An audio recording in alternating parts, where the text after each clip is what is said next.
So after you have created your account, then you can go and look at My Students, which is right up here, and you can add students. So you just click there, and then you can add them first name, or last name, comma, first name. And you can also include the parent email here. So I'm going to add a student, and then click continue. You can also copy and paste from a different document if you don't want to type directly into this box.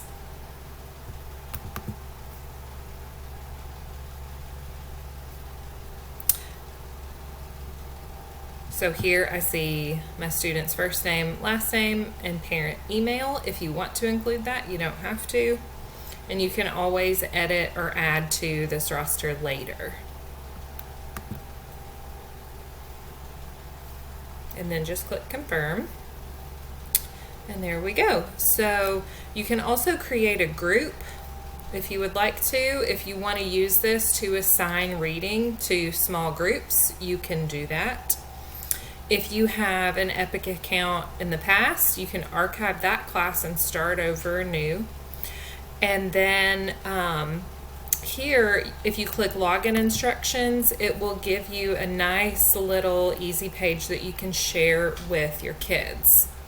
You can also click here to see what the student experience looks like. Now, if we were in face-to-face school, you could print these and give them to your class.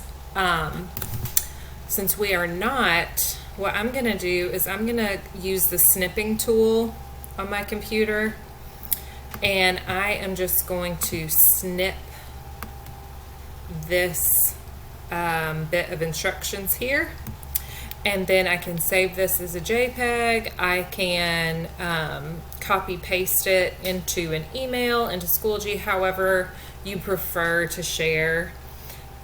You can do that. And if you're not sure about how to use the snip tool on your computer, if you're on a PC, you'll just go to your accessories and it's there. I like to pin it to my toolbar at the bottom, or my taskbar. So it's just always right there, easy.